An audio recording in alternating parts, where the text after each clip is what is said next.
Nossa, uma reunião pública.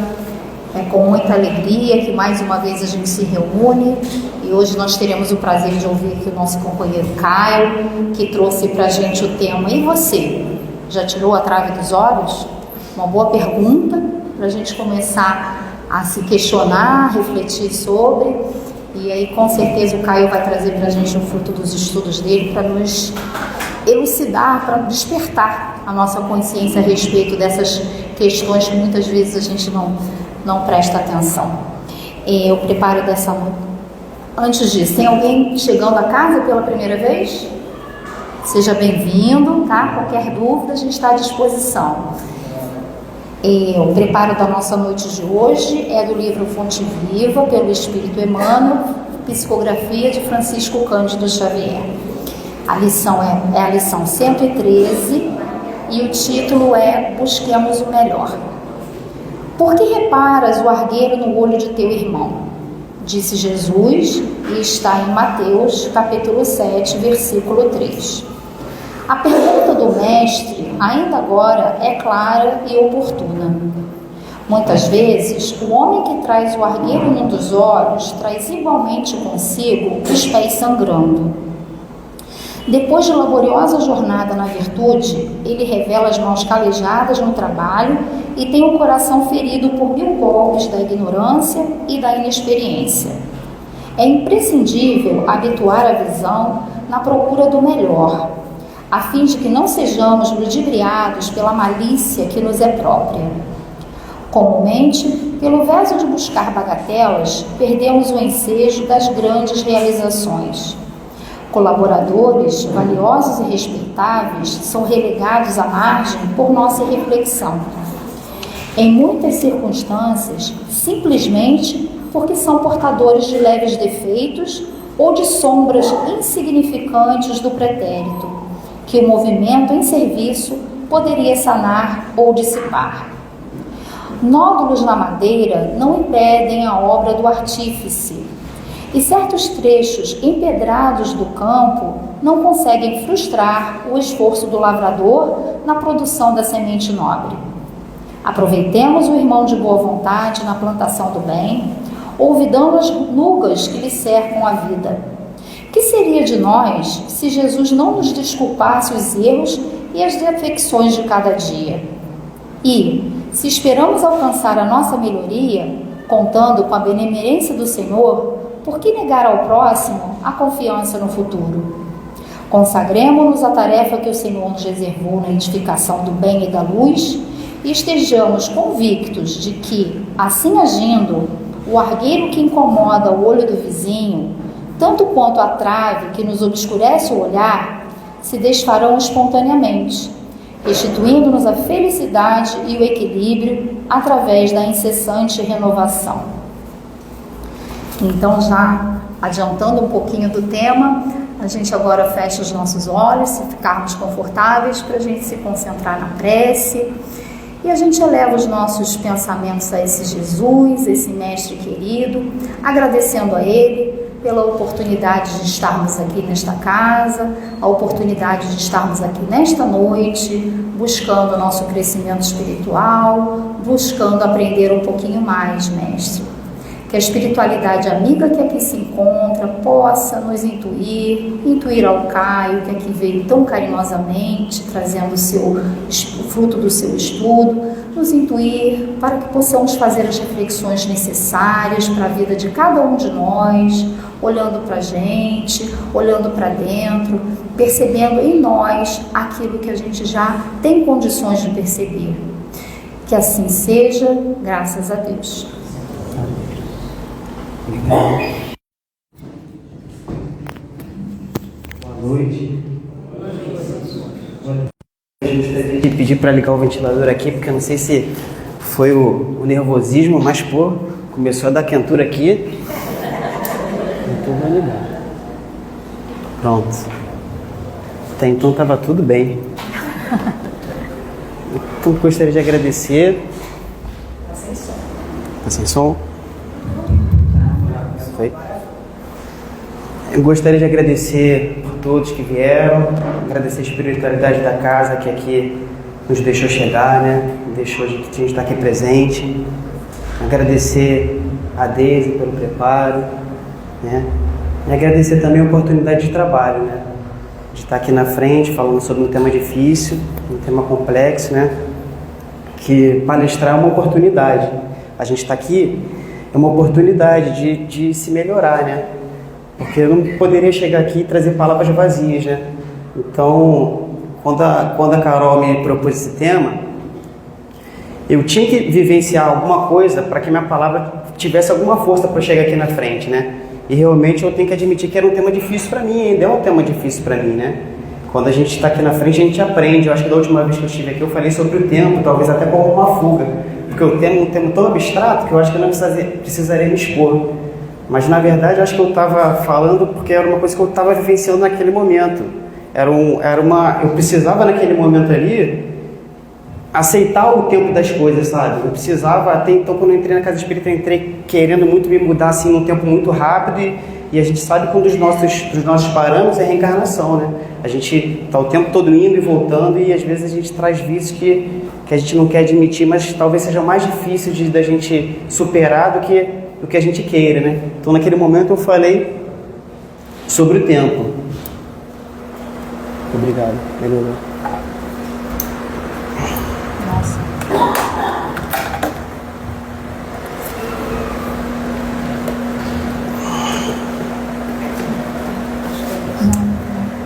E dessa vez o tema foi, a princípio era o argueiro e a trave no olho. O tema foi meio passado, foi o argueiro e a trave do olho. Eu até falei pra Carol, pô, esse tema é um tema difícil pra mim. Ela falou, isso não foi nenhuma indireta não pra você melhorar, não é? Ela até falou, eu queria até printar a conversa aqui, mas eu não ia expor ela nesse momento, né? Mas o tema, no final o tema mudou para, e você?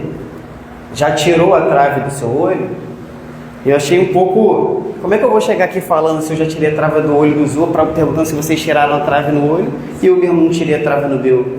Né? Então eu fiquei assim meio acanhado de falar, mas no final das contas, lá no final, a gente vai perceber que a pergunta faz todo sentido, né? Então, sem mais delongas, entramos finalmente. A passagem, ela se encontra no capítulo 10. Bem-aventurados os que são misericordiosos. O contexto daquele trecho se encontra no capítulo 10, onde é bem-aventurados os misericordiosos.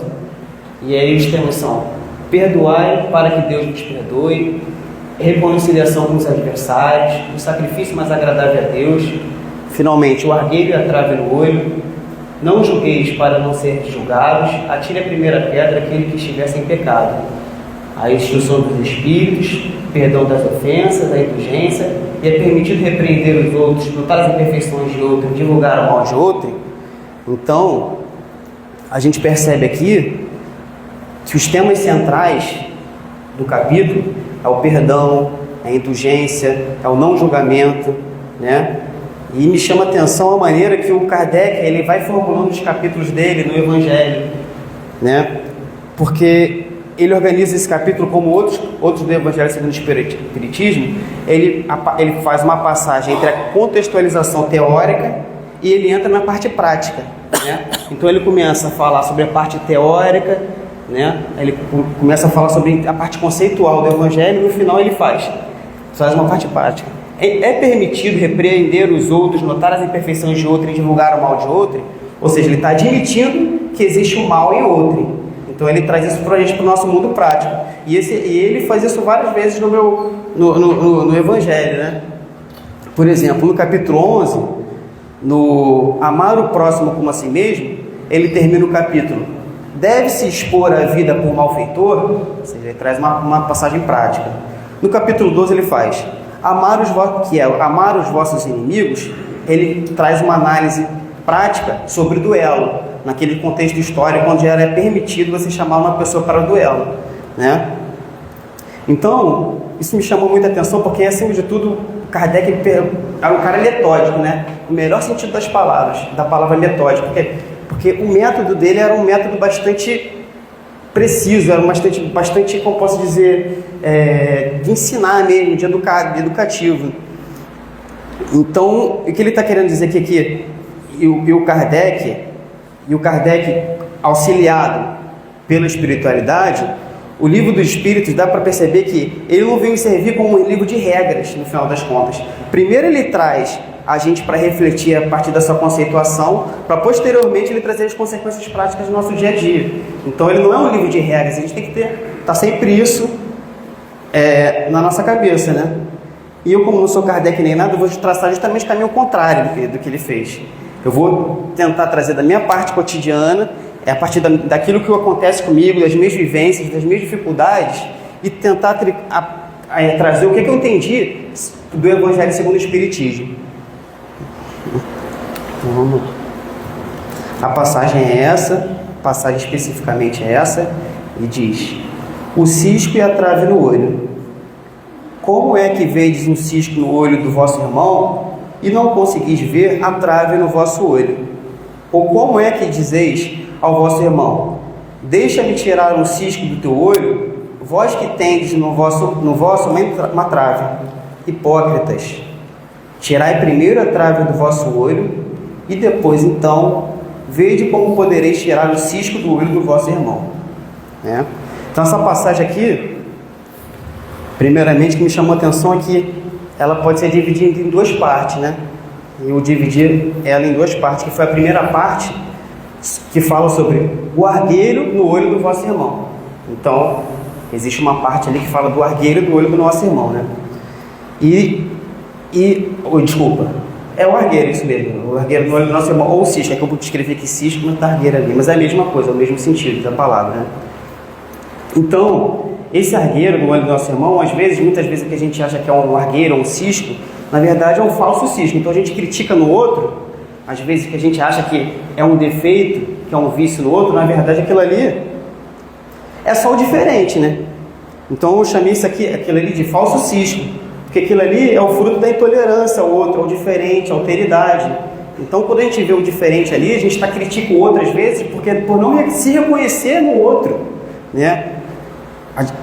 Então, o tema realmente foi muito difícil para mim, porque se tem uma coisa que é difícil para mim, é a tolerância, cara, porque, quantidade de vezes, ela acenando com a cabeça, porque a quantidade de vezes que eu briguei pode parecer um tema tolo, mas, cara, a quantidade de vezes que eu briguei por causa de música, engraçado, né? Olha só, o pessoal estava se matando por causa de política, eu estava me matando por causa de música. Tinha até uma camisa assim, que falava assim: gente, vamos parar de se matar por causa de política e vamos se matar por causa de música, que é o certo. Aí aquilo ali me identifiquei pra caramba. Mas aquilo ali, ou seja, é um tema que é um tema sensível para mim, porque pode parecer um exemplo esdrúxulo assim, mas apontar o outro de uma maneira de inferiorizá-lo, porque você não está reconhecendo diferente no outro, né? Então, eu achei interessante aquela música do Caetano Veloso, que ele fala assim: Narciso acha feio aquilo que não é espelho, né? Então, tudo aquilo que ele não se enxerga, que ele não reconhece no outro, então é feio para ele, né? E o Paulo também, na famosa passagem lá, a Carta aos Coríntios, ele fala que hoje em dia a gente vê tudo por espelhos, né?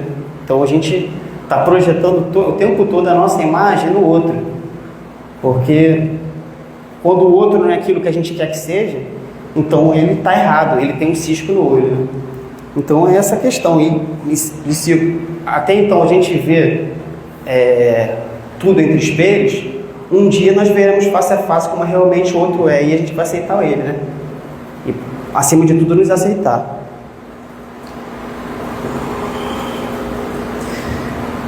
E se tem o cisco no olho que eu chamei de falso cisco, tem o cisco do olho do irmão, que é um cisco mesmo, né?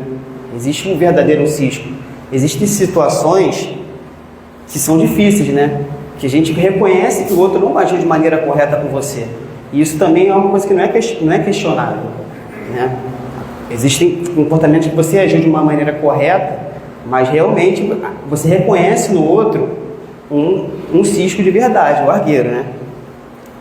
E pra gente, é um questionamento sério, né, cara? Porque a gente está numa cidade, a gente está num país que às vezes o tema, o ditado popular que a gente mais percebe é farinha pouca, meu perão primeiro. Então, é difícil a gente conviver no Rio de Janeiro, né? Eu amo o Rio de Janeiro, mas às vezes é difícil a gente conviver no Rio de Janeiro, a gente se sente às vezes meio sem esperança, porque a gente nota coisas assim, falta de respeito, sabe? Posturas desrespeitosas, de incivilidade, de descaso, falta de empatia com o outro o tempo todo. Então, é realmente um questionamento relevante para a gente que mora aqui no Rio de Janeiro, né? Então, eu trouxe uma situação, como eu falei, eu vou partir do prático para o teórico. Então, eu trouxe algumas situações que eu acho que não é um falso cisto, que é uma situação realmente que você consegue enxergar um erro no outro e uma atitude errada, uma atitude desrespeitosa, uma atitude de incivilidade. Então, acho que se tem uma coisa que me chama muita atenção, que me tira do sério, é essa aqui. Essa é uma coisa que me tira do sério. Furar fila. Para de rir, mulher. Ela fica rindo, cara. Você acha que ela tá aqui pra quê? Você acha que ela tá aqui pra me ouvir? Ela tá aqui porque se eu estiver no carro com ela, no final ela vai ficar assim. Faz tudo isso. Então essa é uma atitude que me tira do sério de verdade. Mas tem uma situação que ainda me tira mais do sério que essa daqui. Essa aqui, ó. Essa me tira do sério. Te tira do sério também? Você tentar furar fila no cruzamento, isso me tira do sério, né? E eu fico num paradoxo, porque para mim é um eterno dilema, né? Isso aqui é um dilema para mim. Pode parecer uma situação corriqueira, mas isso aqui é um dilema, né? Porque se você deixa passar, você pode estar perpetuando aquela situação. Se o cara passou a primeira vez, ele vai passar sempre. E ele tem que ter uma lição. Eu não vou deixar ele passar porque ele precisa ter lição. Então eu vou colar no carro da frente, o outro vai colar no carro da frente, o outro vai colar no carro da frente, a gente vai entrar num ciclo de racionalidade que sabe-se lá onde você vai parar, né? Sabe aquele ditado? Que só existe o malandro porque existe o bobo? Então você fica assim, não, eu não vou ser o bobo não. Deixa ele querer ser malandro, mas eu não vou ser o bobo não, né? Mas se eu não deixo passar, vira uma disputa irracional, como se minha vida dependesse disso, né? Ou seja, ele vai, o cara está quase me fechando, eu estou fechando eu estou aqui no meu lugar aqui de direito, no meu direito, e ele vai jogando o carro acima de mim, eu vou chegando para frente, ele vai chegando o carro acima de mim, eu vou chegando para frente, até quase um bater no outro e virar, e o outro sai, e dá tiro e aí vai. Ou seja, chega uma situação de beirar a irracionalidade mesmo, né? Então, o que fica claro por trás disso é que o ato de não deixar passar pode ter um efeito educativo, mas na verdade não é isso que está por trás. O que está por trás, na verdade, é o orgulho ferido, a vaidade de deixar o cara passar na tua frente, né? É o orgulho ferido de ser o bobo e o cara malandro, né? Aí você pode com um questionamento sério. Pô, Caio, mas então você está querendo dizer então que a culpa é nossa ainda que o cara está tentando furar a fila? Não foi isso que eu disse. Não estou dizendo que a culpa é nossa que está certa aqui, né? Que está aqui, ó, certinho, e a culpa é nossa e o cara está tentando furar a fila. Eu estou querendo dizer que quando um ato desse toma uma proporção desproporcional, entendeu, para você, então o problema não está no outro, o problema está em você, né? Então, para vigiar. E eu ficava tentando entender assim as pessoas, né? Eu tentava pensar, mas o que será que está acontecendo com a pessoa e tal, né? Eu ficava, mas por que será? O que leva uma pessoa a fazer isso aqui, ó? O que leva uma pessoa a fazer isso aqui? Sabe? Eu ficava, não sei, será que ela tá passando por problemas, não sei o quê, né? E, eu botei na minha cabeça, quando a Carol me fez o convite no dia 30 de janeiro, eu falei, eu tenho que me vigiar, porque eu não posso chegar aqui e falar por falar, cara. Eu tenho que tentar melhorar. Agora rir, mulher, também um pouco.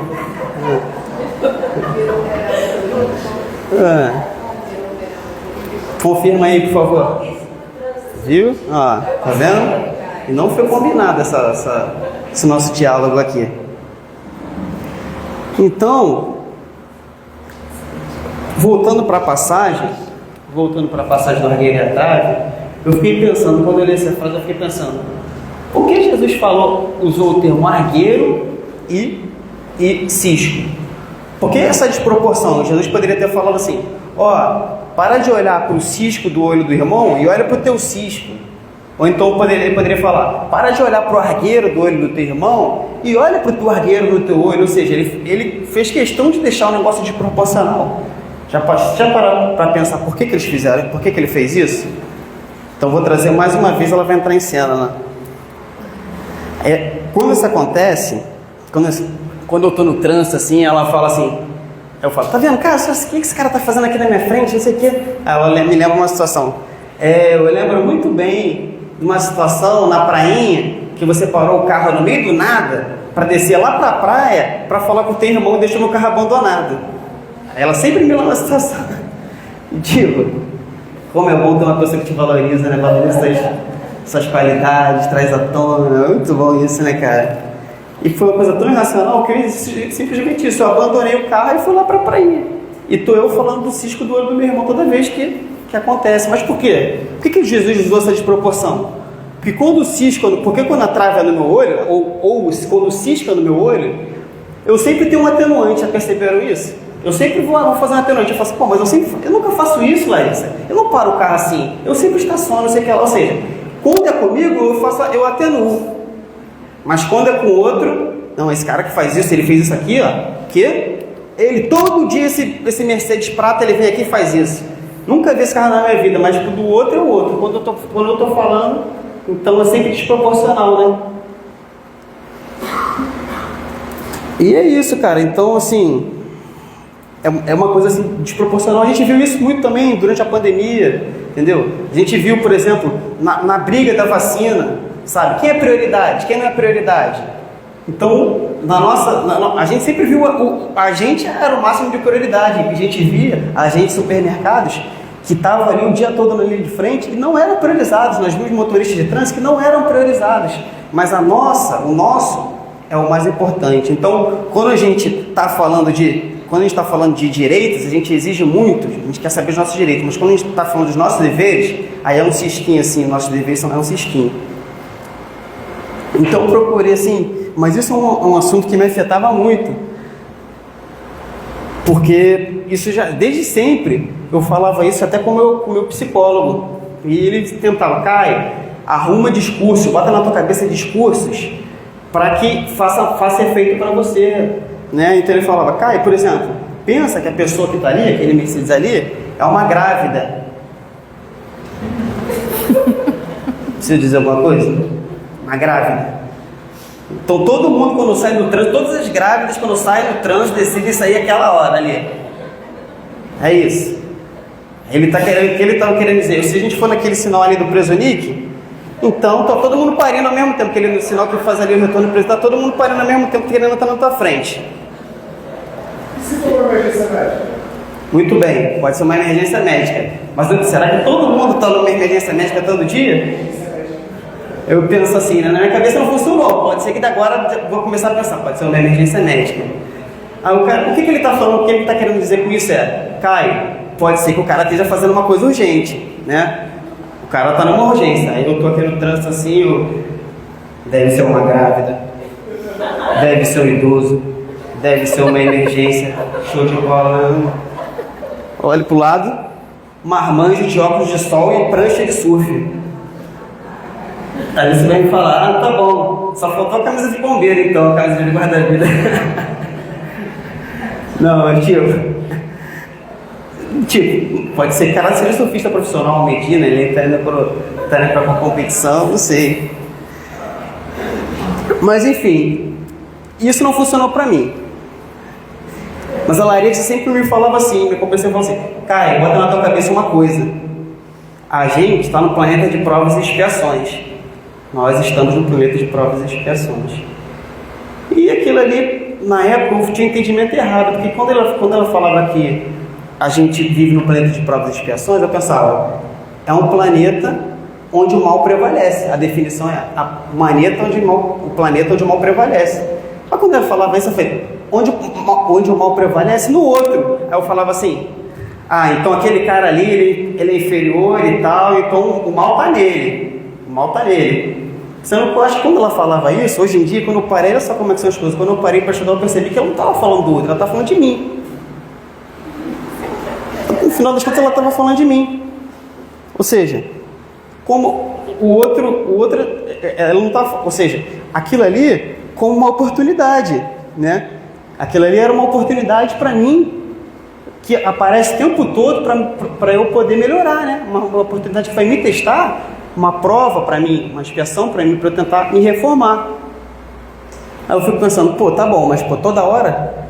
Tipo, se você é reprovado 10 vezes no Detran, tem alguma coisa dizendo que é melhor você andar de ônibus, né, cara? Né?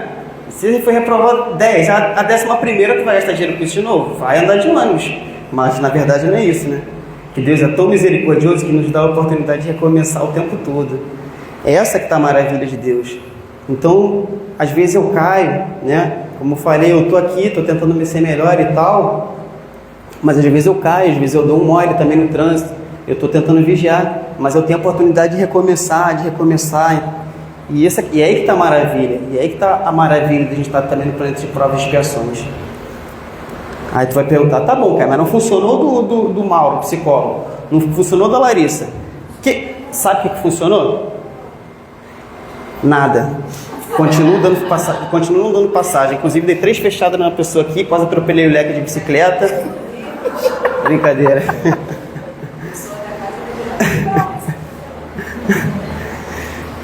Então, brincadeira, né, cara? Mas é aquela questão, né? O negócio primeiro é você reconhecer os seus vícios, né? Tô indo no impaciente, no trânsito anônimo. Mas sério mesmo, sabe o que tá funcionando comigo nesses dias pra cá?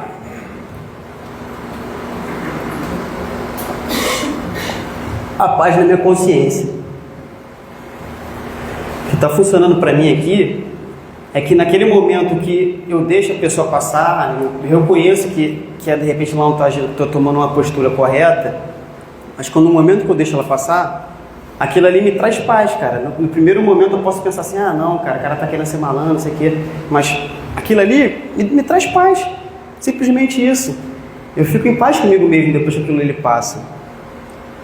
Tanto é que o Gandhi falava, né, perguntava para eles em relação à paz, né? Inclusive uma curiosidade, hoje dia 12 de março, em 12 de março de 1930 foi quando Gandhi fez a famosa Marcha do Sal, quando ele caminhou, né, contestando o monopólio do sal, né, numa atitude de não violência. Então hoje também é um marco. E eu nem sabia disso, na verdade eu fui pesquisar isso. Que dia é hoje? Aí eu fui, minha palestra tinha bastante passagens do Gandhi, mas inclusive essa aqui que eu esqueci de mostrar. Então ele falava: não há caminhos para a paz é o caminho, né? Então isso tem me feito bem, sabe? Infelizmente não consigo entender o que está na cabeça do outro. Eu não consigo entender por que o outro age daquela maneira ali, entende? Eu consigo entender porque o outro te dá uma fechada no trânsito, o outro te trata com civilidade, mas eu consigo ter paz na minha cabeça. E é o que está funcionando para mim, né? E uma passagem até do Gandhi. O Gandhi ele trabalhou muito pela independência da Índia, né? E no filme dele ele mostra uma questão, porque no meio termo havia 2 etnias que disputavam, né? A hindu e a muçulmana. E ele defendia que não houvesse uma separação entre hindus e muçulmanos. Mas aquilo ali acabou gerando 2 estados diferentes, o Paquistão, né, e a Índia. A minoria muçulmana, não sei nem se dá para dizer minoria, 1 bilhão de pessoas é minoria onde, mas foi para o Paquistão e os hindus ficaram na Índia, né? E ele, nessa passagem, imagina, você morar uma vida toda num lugar e você ter que se mudar para um outro lugar só porque você tem uma etnia diferente. E aquilo ali gerou conflitos sérios, né? e um rapaz chegou para ele, primeiramente desesperado, querendo agredir o Gandhi e tal, e ele, primeiramente ele deixou o cara desabafar, deixou o cara falar, aí depois ele falou: Gandhi, eu matei um paquistanês, que na época nem, só pelo fato de uma criança, só pelo fato dele ser muçulmano. Naquela passagem, naquele encontro de povos, eu matei uma criança. E o Gandhi falou para ele: então você vai pegar um paquistanês, vai pegar uma criança muçulmana e vai criar ela, uma criança órfã. Mas tem um detalhe nisso tudo: você vai tratar ele, você vai criar ele como muçulmano. Você não vai criar ele como hindu. Você vai criar ele como muçulmano, né? Então, o que ele está querendo dizer com isso? Que nessa loucura de a gente vive reproduzindo ciclos incessantes de feridas entre países, entre grupos, entre etnias, entre indivíduos, entre reencarnações. Então, uma hora você bate, uma hora você apanha, uma hora você bate, uma hora você apanha, e vira aquele ciclo infinito de algozes, né? Uma hora você é algoz, uma hora você é vítima.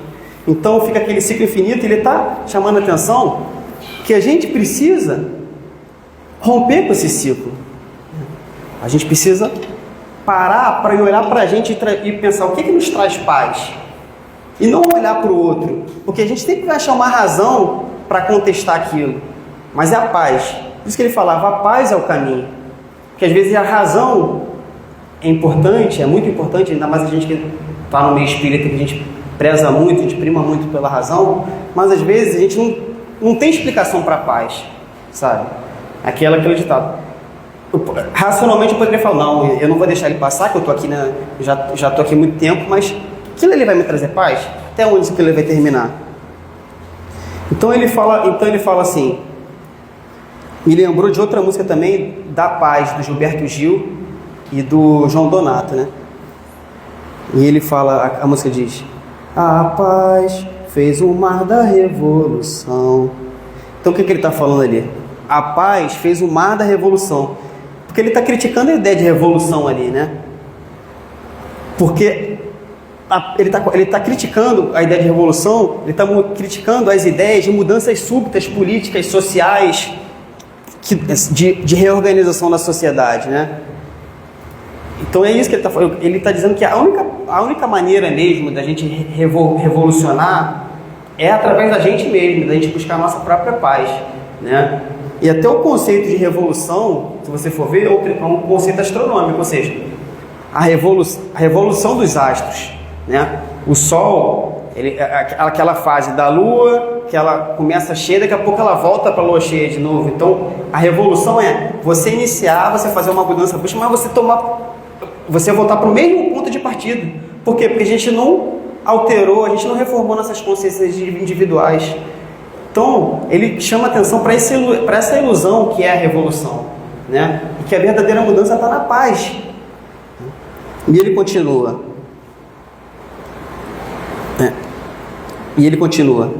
Invadir meu destino a paz, como aquela grande explosão, uma bomba sobre o Japão, fez nascer um Japão da paz, né?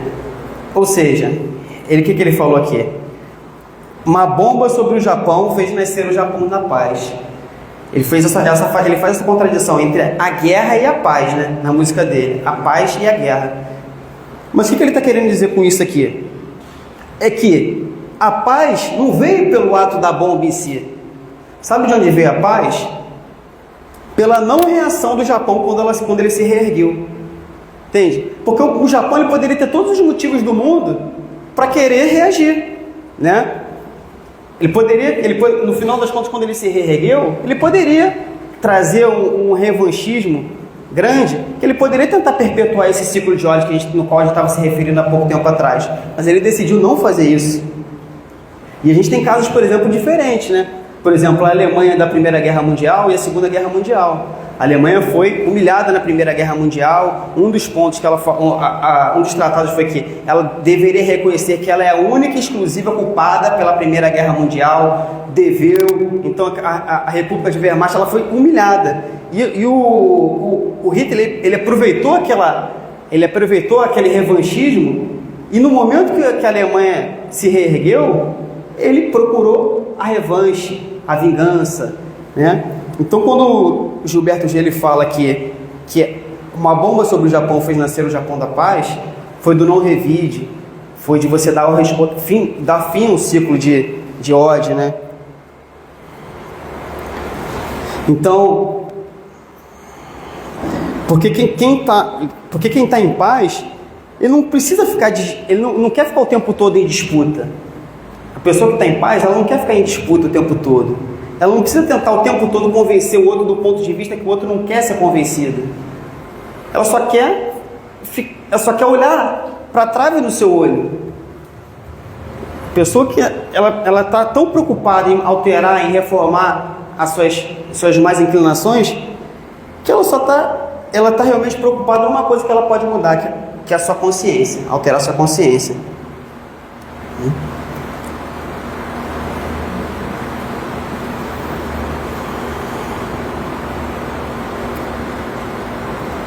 Então,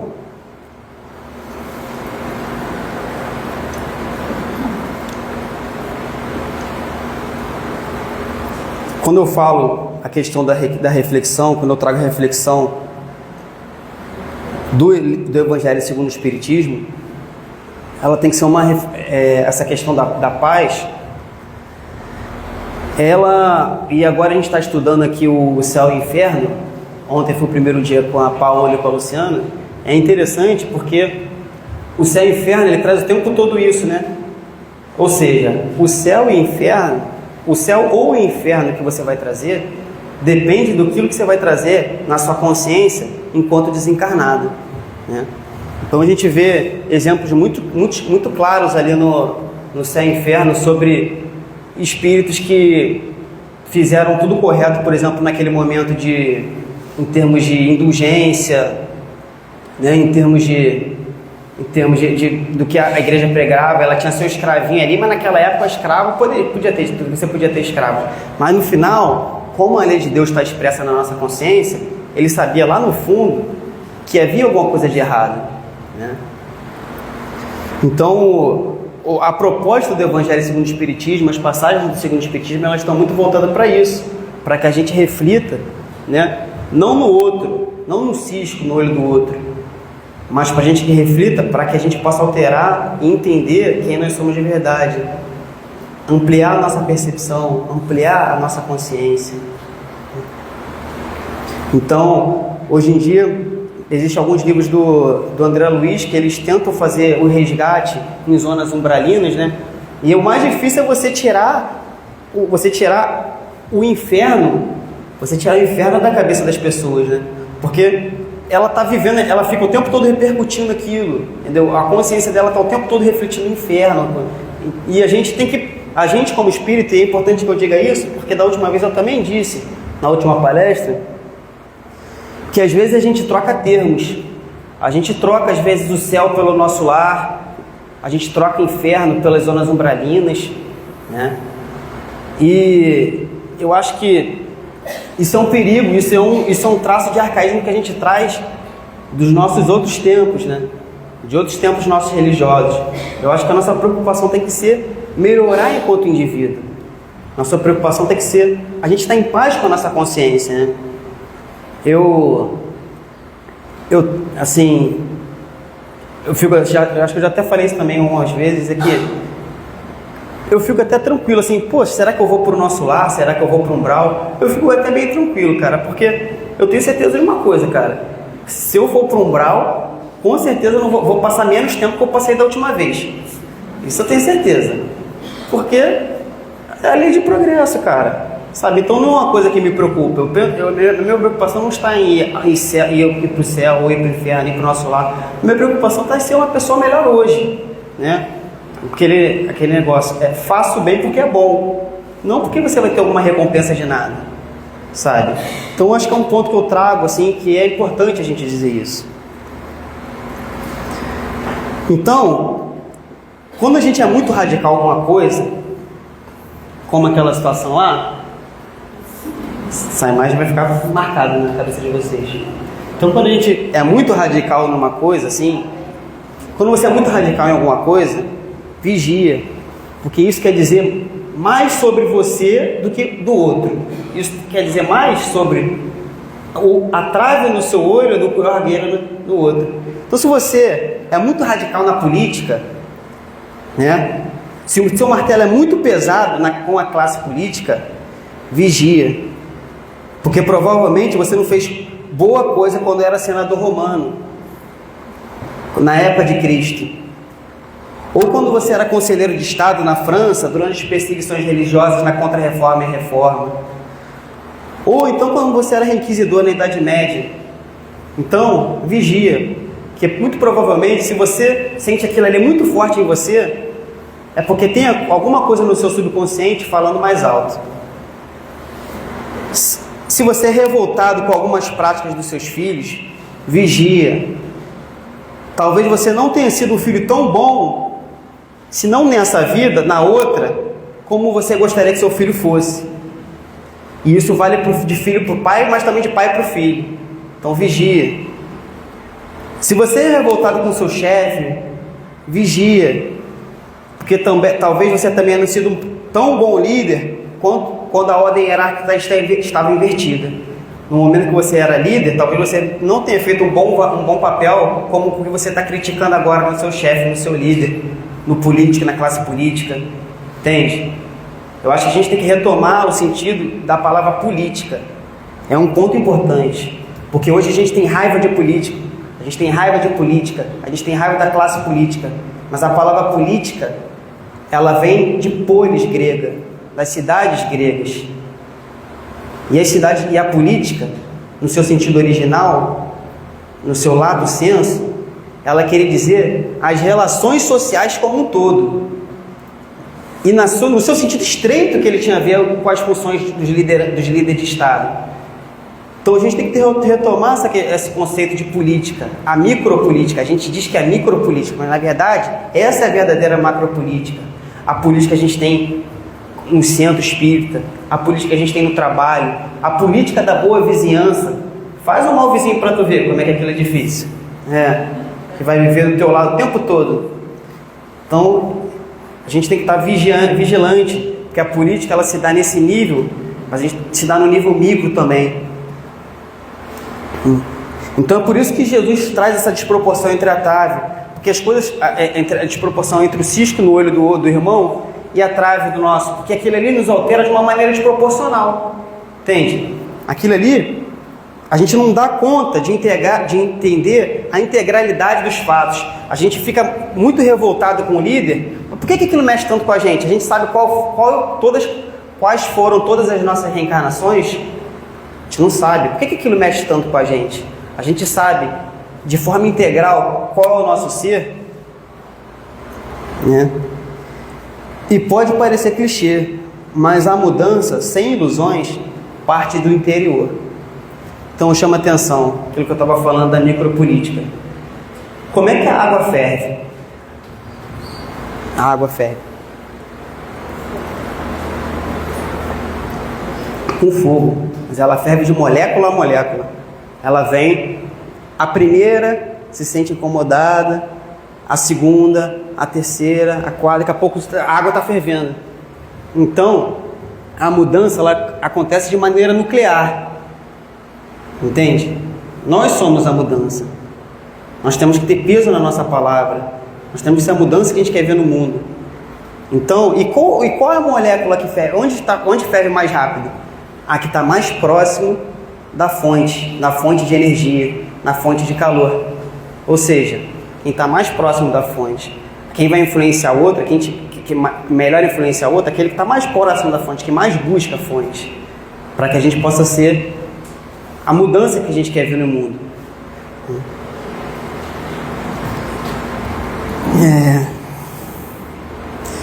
Então, às vezes a gente está aqui sem esperança, né? Às vezes a gente está sem esperança no Rio de Janeiro.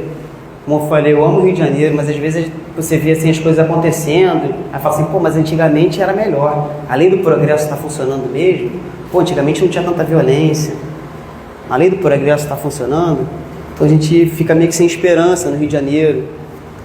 A gente fica meio desiludido com a política, como eu disse. Eu acho que a minha mensagem hoje aqui, que amo o Rio de Janeiro, que tem esperança no Rio de Janeiro também, foi também para tentar dissipar essa energia, essa psicosfera de desesperança que está ao redor do Rio de Janeiro. Para a gente ter esperança, sabe por quê? Porque você não tem esperança em você mesmo? Você não tem esperança em você mesmo? Eu não tenho esperança que eu vou mudar?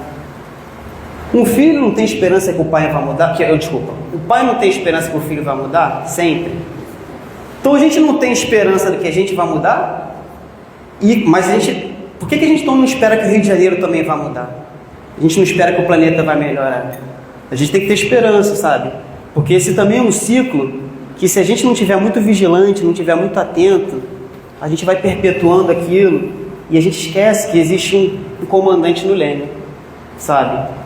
Então, eu acho que eu trouxe um pouco da minha vivência aqui, um pouco do que eu estava vivendo, e eu tentei através das palavras mostrar o que eu estou tentando fazer para tentar ser melhor, o que eu estou tentando fazer para olhar para a trave do meu olho, sabe? Concentrar nos meus defeitos, tentar mudar, ser essa moléculazinha que vai vibrando, né? Então, vou trazer, por exemplo, quando a gente fala de esperança,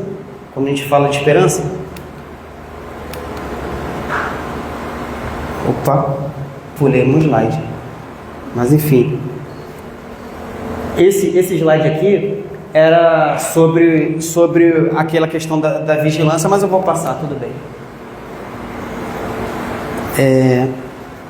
Então, falando de esperança, e esse aqui, ele tinha motivos para desistir da gente? Ele não tinha mácula, ele não precisava estar aqui, quer dizer, entre aspas, né? Ele era um ser integral, e mesmo assim ele veio aqui trazendo nosso testemunho especial, porque ele tinha esperança na gente. E ele poderia, olha que ele era um cara, se alguém poderia apontar o dedo pra gente, era ele, mas ele não fez, ele preferiu auxiliar através do seu exemplo particular, do seu testemunho. E essa aqui, símbolo da misericórdia. Muitas vezes, quando a gente está desesperado, a gente recorre a ela, às vezes mais até do que o próprio Jesus, porque é o símbolo da misericórdia. Então, quando está tudo ruim na nossa vida, a gente fecha os olhos, a gente pede para Maria Santíssima acalmar nosso coração, guiar nossos pensamentos, nos auxiliar para fazer, por exemplo, uma palestra. Ela tinha motivo para desistir da gente? E ela desistiu? E esse cara aqui? Ele tinha motivo para desistir da gente? Hoje a gente sabe que Bezerra de Menezes era um espírito tão elevado que ele poderia estar em outras esferas, né? Superiores a nossa. Poderia estar em outros lugares, né? Mas ele decidiu estar aqui com a gente, né? Porque existem, nós somos corações caros para ele. Então ele está aqui auxiliando o nosso progresso porque ele acredita na gente, ele tem esperança na gente. Então, como a gente não vai ter esperança na gente mesmo, quando a gente não vai ter esperança no lugar, esperança no Rio de Janeiro, a gente precisa romper com essa psicosfera da desesperança. E Jesus não nos deixa desamparados. A lei do progresso é infalível. Então, lembra como eu falei, quando eu falei que no final das contas a palestra, lá o tema central da palestra acabou fazendo sentido? Porque nós já tiramos a trave do nosso olho, nós estamos aqui num planeta de provas e expiações, como ela muito bem falou, nós estamos focados nisso. Então vamos gastar nossas energias com o que realmente a gente pode mudar, sabe? Vamos gastar nossas energias tentando ser melhor do que a gente foi ontem. Que Deus é maravilhoso. nos permite recomeçar, nos permite estar aqui nessa casa. E a lei do progresso é infalível. Quer ver como é que ela é infalível?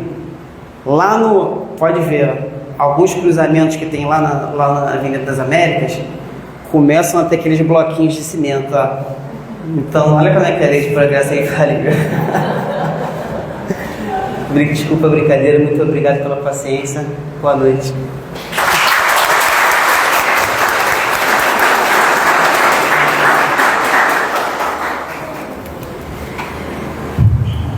Agradecemos imensamente ao Caio pelas reflexões, pela leveza com que ele trouxe o tema, né, com a brincadeira. Agora a gente nunca mais vai esquecer do Caio quando a gente vê alguém cortando a gente lá no trânsito. A gente vai lembrar aí a palestra do Caio, mas é importante a gente se perguntar, né? E nós, já retiramos a trave do olho? Estamos a caminho, né? Que a gente tenha paciência com essa nossa evolução. Então vamos passar agora para a segunda parte, né, da nossa reunião, que é o passe. Solicitamos aos presentes que se mantenham sentados, em silêncio, e aos passistas que possam se colocar para a gente iniciar o passe.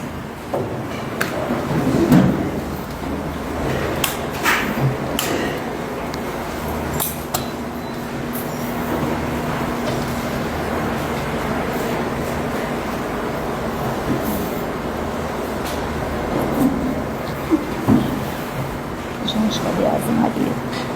Essa aqui? Pode ir.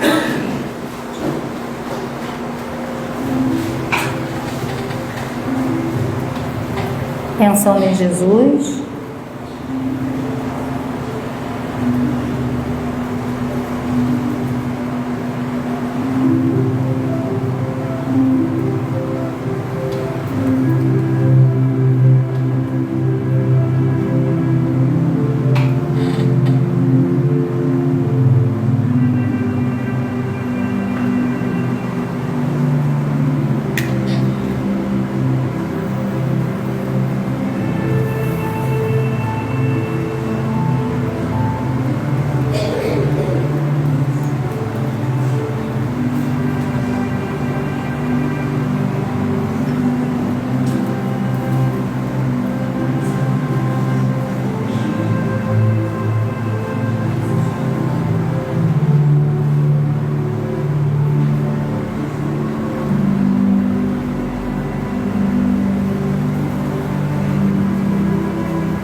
Graças a Deus.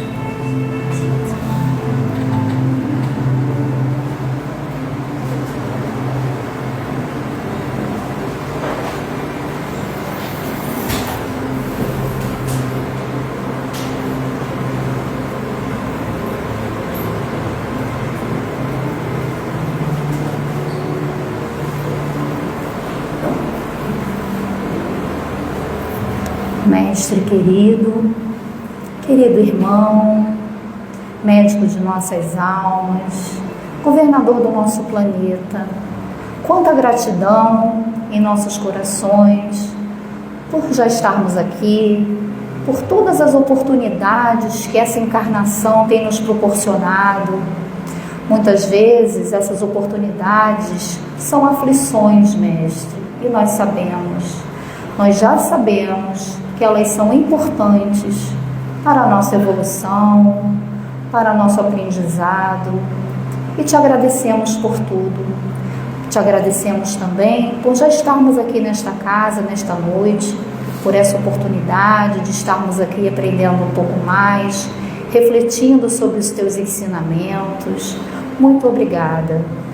Abençoa o Caio pela leveza com que ele trouxe esse tema para nós, que possamos refletir sobre isso, refletir quando olharmos para o nosso irmão, e principalmente quando fizermos esse movimento de olhar para o próximo, que a gente possa olhar para nós mesmos e por que aquela atitude nos incomodou, por que a nossa crítica, lembrando que aquilo que a gente percebe no outro é porque também está em nós, mestre, e que a gente tenha esse olhar, essa consciência, esse despertar de que nós precisamos prestar atenção na nossa trave, no nosso argueiro, no nosso cisco, seja o que ele for, mas aquilo que nos incomoda está em nós. Que o Caio possa continuar fazendo seus estudos, que ele seja abençoado nessa noite, assim como todos nós que aqui estamos presentes, aqueles que colocamos o nome nas caixinhas, aqueles que agora passam pela nossa tela mental, que possam também receber dessa espiritualidade amiga tudo aquilo que necessitam e que possamos retornar para os nossos lares em paz, na certeza de que estamos melhores do que quando aqui chegamos. Que assim seja, graças a Deus.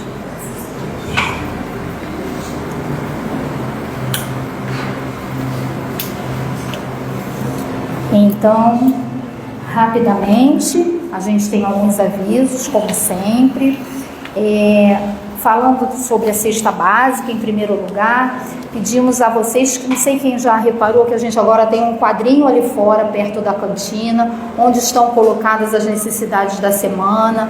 Esse quadrinho ele está sendo atualizado semanalmente, então quem puder colaborar para ajudar a casa, auxiliar essas famílias que necessitam da doação do alimento, né? Ali fora já tem essa informação. Temos aqui a livraria, a biblioteca e a cantina funcionando. Lembrando que tudo aquilo que a gente consome aqui na casa, seja um livrinho, seja um salgado na cantina, está nos ajudando, né, a pagar a conta da luz, está nos ajudando na manutenção da casa de alguma forma. Tá? O brechó também é uma novidade que a gente tem, ele está funcionando no dia de hoje, ele está funcionando no horário das 17h30 às 19h20, então quem quiser vai lá conhecer, dar um pulinho para ver como é que é organizadinho, tudo arrumadinho, e quem tiver algo de seminovo que queira doar também nos ajuda. Temos o trabalho com as gestantes, que a gente pede fralda, e temos os cursos da casa, né? Os cursos da casa, como a evangelioterapia, que não para nunca, e ontem nós reiniciamos os cursos online, os cursos do ano, hoje reiniciamos os cursos presenciais, então dá tempo de se inscrever ainda. Quem ainda não estiver inscrito em nenhum curso, dá um pulinho na livraria, vê lá, não fez nada, faz o livro dos espíritos, quem já fez alguma coisa, escolhe um curso para fazer, e temos sempre o Evangelho, vários horários, várias oportunidades, podem ser online ou presenciais, tá? Acontecem normalmente antes da palestra, de sábado, antes da palestra de hoje, os Evangelhos presenciais, e temos também na segunda-feira. E Outro curso também que a gente vai ter domingo é o curso de passe. Quem já tem o Livro dos Espíritos 1, já cursou, pode se inscrever para o curso de passe, que vai acontecer aqui no domingo, vai começar às 9h, até às 11 horas, tem um intervalo de almoço, depois das 13h às 15h30. Então estão todos convidados a estudar conosco, a fazer o curso, a participar e colaborar com a casa de alguma forma, né? Porque a gente recebe tanto, a gente também se ajuda e vai ajudando ao próximo. Então que a gente tenha todo... não, falta o livro. Sempre esqueço do livro. Então a gente tem o hábito, para incentivar a leitura da obra espírita, o sorteio de 3 livros, né, que estão relacionados ao número que está na perna direita da mesa. Aí o Caio vai falar uns números aqui pra gente, para nos ajudar. 33, tradicional, 18 e 80. Meu Deus! 33. Tem alguém? 33 alguém? Perna direita da cadeira. Tá na perna direita da cadeira. 18. 33. E 18 é ela também? Não. Tá. 33, 18, não, né? 80. Não. 14. Tá vazio. Fala Não, 14 a cadeira está aqui. Então, esses números, mais algum número? 6. Número 6. Parabéns. Mais algum? Vamos lá, falta um. Olhar não vale. 25. 25. Parabéns. 25, então é só passar na livraria para pegar o livro, tá? Para quem foi o contemplado. Boa noite. Boa noite.